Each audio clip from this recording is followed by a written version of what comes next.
So algebraic method of solving a pair of linear equation, दो equations दे रखी होंगी आपको, कौन कौन सी, a1x plus b1y plus c1 is equal to 0 and a2x plus b2y plus c2 is equal to 0। इस type से दो दे रखी होंगी कोई भी, ठीक है। इनको सॉल्व करना है, तो सॉल्व करने के आपके लिए जो दो मेथड बताए गए हैं वो एक है सब्स्टिट्यूशन सब्स्टिट्यूशन मेथड और second method is elimination method, elimination method, ठीक है। एंड एक और था जिसको हम लोग बोलते हैं cross multiplication method. There is one more that is called cross multiplication method. ये आपके सिलेबस से क्या कर दिया गया है, डिस्कार्ड कर दिया गया है, बट मैं बता दूंगा आपको, ठीक है, बता जरूर दूंगा, नहीं जानना तो। अरे एक बात बताओ, मैं यहां प्रसाद देने आया हूं, एक रसगुल्ला दूंगा एक छेना दूंगा जो कि कंपलसरी है, खाने पड़ेंगे। और अगर मैं कहूं कि बर्फी और देनी है, जो आपकी मर्जी है, खाना तो खाना, नहीं खाना किसी और को दे देना, छोड़ देना, कुछ भी कर लो, है ना, एवरीथिंग इज यूजफुल। बट तुमको ये दो तो खाने पड़ेंगे, नहीं खाओगे तो फिर पछताओगे। लेकिन अगर मैं बर्फी और दे रहा हूं तो क्या खा लोगे तो क्या दिक्कत हो जाएगी, इसको सीख लोगे तो क्या दिक्कत हो जाएगी, शुगर हो जाएगी, तो कह रहा शुगर हो जाएगी।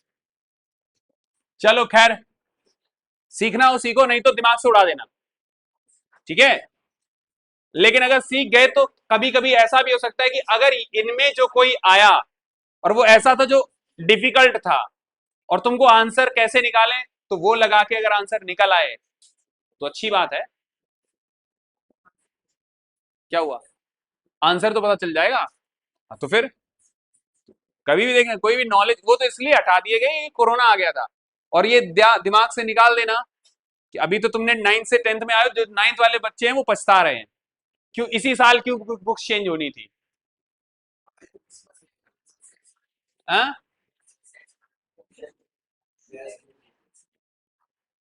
तो अभी जब वो नया सेशन आएगा ना 10th का, तो तुम लोग तो निकल गए, लेकिन उनके लिए शायद है एनसीईआरटी नई वाली आ जाए, तो हो सकता है उसमें क्रॉस मल्टीप्लीकेशन हो। जैसे डिस्टेंस फार्मूला 9th में पहुंच चुका है, डिस्टेंस फार्मूला, और वो 10th में था, आप लोग पढ़ोगे कोऑर्डिनेट ज्योमेट्री, तो उसमें डिस्टेंस फार्मूला है, लेकिन वही सेम डिस्टेंस फार्मूला कहां पे पहुंच चुका है, 9th में पहुंच चुका है। चलो, तो the very first method is substitution method. क्या है, सब्स्टिट्यूशन मेथड। लिसन, तो as the name suggest substitution, substitution का मतलब क्या होता है, एक जगह से वैल्यू उठाओ, दूसरी जगह दूसरी इक्वेशन में सब्स्टिट्यूट कर दो, सेम इक्वेशन में नहीं, दूसरी इक्वेशन। जैसे एग्जाम्पल नंबर 4 देखिए, एग्जाम्पल नंबर 4, दो इक्वेशन दे रखी है, 7x minus 15y is equal to 2 and x plus 2y is equal to 3, और उसने मेंशन किया है कि solve these two equations by substitution method. Substitution method का काम क्या होता है राजेंद्र, एक वेरिएबल की वैल्यू किसी भी इक्वेशन से निकालो और दूसरी इक्वेशन में सब्स्टिट्यूट करो। तुम्हें वेरिएबल की वैल्यू कहां से निकालना ज्यादा इजी लग रहा है, सेकेंड वाली से, तो क्या करना है, इसको इक्वेशन 1 बना लो, इसको इक्वेशन 2 नहीं। So from 2 x plus 2y is equal to 3, so x is equal to क्या आ जाएगा, 3 minus 2y, question number 3। Now put value of x in equation number, ये किससे निकाली है, 2 से निकाली है ना, किस में सब्स्टिट्यूट करना चाहिए मुझे, 1 में, तो put the value of x in equation number 1। अब ये जो x था, यहां पर भी x है, इस x की जगह क्या रखना है, 3 माइनस 2y, तो क्या करोगे, 7 3 minus 2y minus 15y is equal to 2, जरा मल्टीप्लाई करो इसका, 21 14y minus 15y is equal to 2। Now this whole thing is क्या बनेगा, 21 minus 29y is equal to 2। बोलो इतना समझ में आया? तो अब क्या होगा?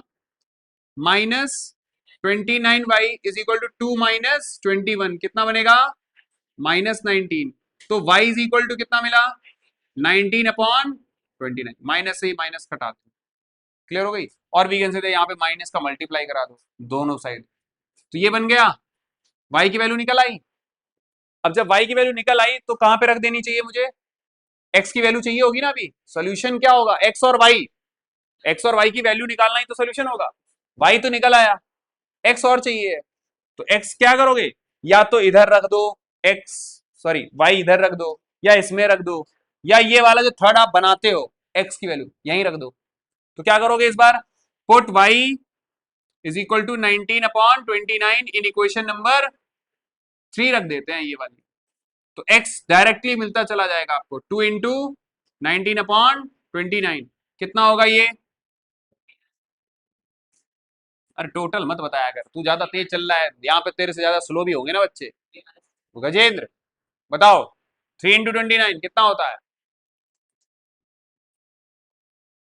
बोलो।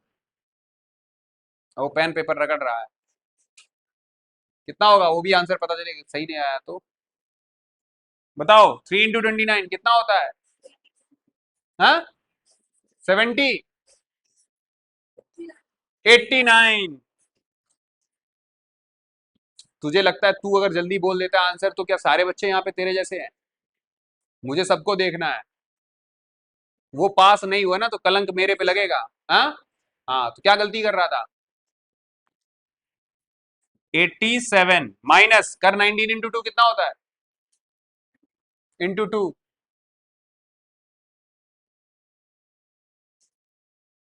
वो 10th में आ चुका है। हाँ,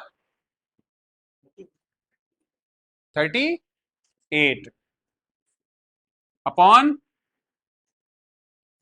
29 कितना होगा बताओ? ये सब्ट्रैक्ट करो इसको, कितना आएगा? 49/29। सो सॉल्यूशन क्या हो गया? x is equal to 49/29 and y is equal to 19/29। ये आपके आंसर। सब्स्टिट्यूशन मेथड समझ में आया? एक से वेरिएबल निकालना है और दूसरे में पुट करना है। चलो good.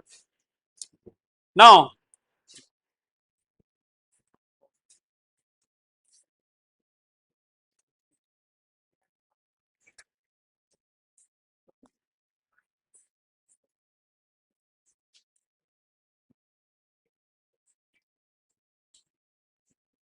Example number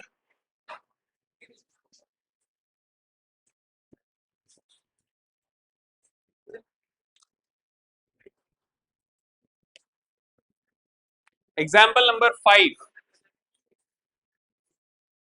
listen, solve the following questions. Aftab tells his daughter, Aftab tales his daughter 7 years ago, but बहुत इंपॉर्टेंट क्वेश्चन है। इस तरीके की जो प्रॉब्लम्स होती है ना एज वाली, उनको बड़ा अच्छे से समझना कि आंसर निकालना अलग चीज है, रिप्रेजेंटेशन जो है ना वो भी सही होना चाहिए। तो आफ्ताब ने अपनी डॉटर से बोला, 7 years ago I was 7 times as old as you were then। 7 साल पहले जो तुम्हारी एज थी, तो आपकी एज से मैं कितना बड़ा था? 7 times। लेकिन कब की बात कर रहा है वो? 7 साल पहले की बात कर रहा है। फिर उसने बोला ऑल्सो 3 years फ्रॉम नाउ, और आज से 3 साल बाद, I shall be 3 times as old as you will be. आज से 3 साल बाद जो तुम्हारी एज होगी उससे मैं 3 गुना ज्यादा एज का हो जाऊंगा। Represent this situation algebraically and graphically by the method of substitution। चलो, तो algebraically तो मैं यहां पे बता दूंगा, ग्राफिकली आपको घर से करना है। क्या हुआ?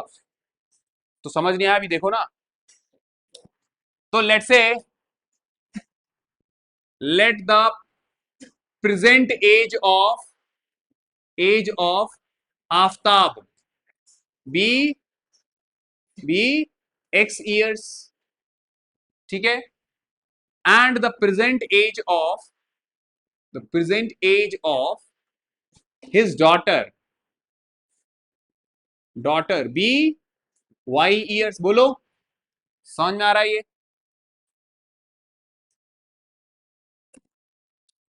तो according to question 7 years ago, 7 years ago, इसका मतलब समझे 7 साल पहले। ठीक है, जरा ध्यान से देखो, आफताब की एज कितनी होगी बताओ? x-7, 7 साल पहले की बात कर रहे हो ना।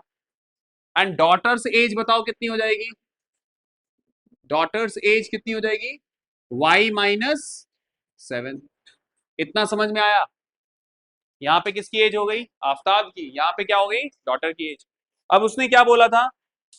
7 years ago I will be 7 times as old as you were then। मैं आपसे कितना एज में ज्यादा होगा? 7 times। मतलब क्या हुआ इसका कि आफताब की जो एज है वो डॉटर की एज से कितना ज्यादा है? 7 times। तो Aftab age is 7 times his daughter age. मिल गया ये? तो एक तरफ मैंने क्या लिखा था? आफताब की एज लिख ली थी, एक तरफ डॉटर की, और बीच में इक्वल टू का साइन लगा के जो भी दे रखा है, 3 times है, 2 times है, 5 times है, जो भी है कर लो। समझ में आया ये? अब इसको सॉल्व करोगे तो क्या होगा? x-7 is equal to 7y-49।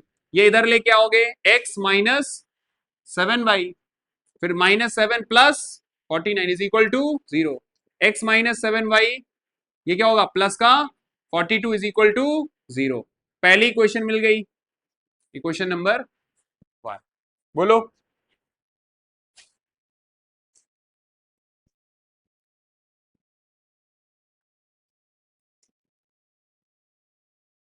सबको समझ में आया? एंड आयुष, आर्यन, क्या नाम है?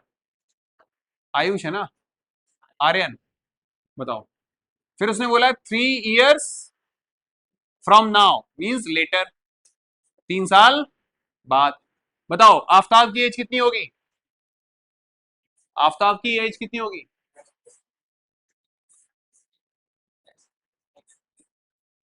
3 साल बाद आफताब की एज कितनी होगी? प्रेजेंट एज x है, x+3। Aftab's as 3 years letter कितनी हो जाएगी? x+3। एंड डॉटर्स एज कितनी होगी? क्या हो जाएगा? y+3।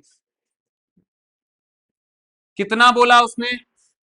आफ्ताब की एज बोला I shall be 3 times as old as you were, as you will be. समझ में आ रही बात ये? तो ये क्या हो जाएगा? x+3 is equal to 3y+9। तो ये हो जाएगा x-3y is equal to 6, something like that. हाँ बोलो, या -6? बोलो, इधर लेके आ जाओ सारी चीजें। 3 - 9 इज इक्वल टू -6। इसको डाल दो इक्वेशन नंबर 2। अब आपसे पूछा जाएगा फाइंड देयर प्रेजेंट एज, है ना? उसने तो रिप्रेजेंट करने के लिए बोला था, रिप्रेजेंट हो गया, लेकिन अगर मुझे ढूंढनी हो इनकी दोनों की प्रेजेंट एज, एक्स और वाई निकालने, वही सोल्यूशन होगा। तो मैं कौन सा मेथड अपनाऊंगा? सब्सटीट्यूशन मेथड, क्योंकि अभी मैंने सबसे पहला कौन सा बता रहा हूं? सब्सटीट्यूशन। तो सब्सटीट्यूशन में करना क्या होता है? इन दोनों इक्वेशन में से किसी एक वेरिएबल की वैल्यू निकाल ली जाए। कहां से आपको इजी पड़ रहा है? इससे ज्यादा लग रहा है, क्योंकि ज्यादा कैलकुलेशन नहीं करनी पड़ेगी। तो from equation 2 x is equal to क्या हो जाएगा? 6+3y। बोलो, 6 इधर चला जाएगा, ये भी इधर चला जाएगा, 6+3y। Now put this value, put x in equation number let's say, इसको थर्ड इक्वेशन बना दे, फर्स्ट इक्वेशन में डाल दो, इसमें डाल दो। ठीक है, तो क्या होगा? 6+3y-7y+42 is equal to 0। तो कितना आएगा? 6-4y+42 is equal to 0। तो ये हो जाएगा 48 -4y इज इक्वल टू 0। तो 48 इज इक्वल टू 4y। तो y इज इक्वल टू कितना आ जाएगा? 48 डिवाइड बाई 4 कितना आएगा? y इज इक्वल टू कितना आ गया? 12 ईयर्स आ गया। y इज इक्वल टू 12 आ गया। अभी तो y की वैल्यू निकाल ली, अब यही y की वैल्यू कहां रख दी जाए? यहां रख दी जाए, तो x की वैल्यू डायरेक्ट निकल आएगी। Now put y is equal to 12 in equation number third, x is equal to 6+3 into 12। 36 plus 6 कितना आएगा 42। एक्स की वैल्यू आ गई, लेकिन एक्स और वाई नहीं पूछे हैं, आपसे पूछेगा क्या एज बताओ। तो फाइनल आंसर कैसे, क्या करोगे, फाइनल आंसर कैसे लिखोगे, दैट फाइनल आंसर लिखा जाएगा so the present age of Aftab is equal to क्या होगा 42 years and his daughter's age is equal to 12 years. खत्म। मैथ्स इजी लग रही है, लेकिन इजी तब है जब घर पे जाके प्रैक्टिस करो।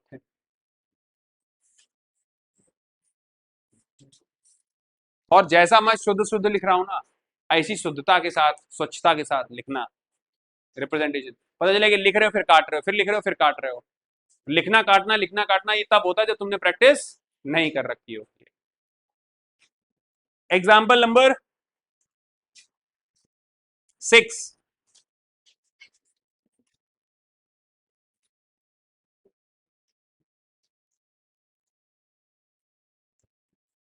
Example number 6।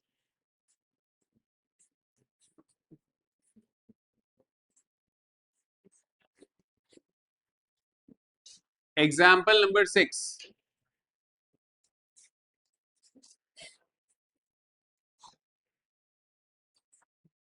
ओके, मैं आपको यहीं पे छोड़ रहा हूं इसको।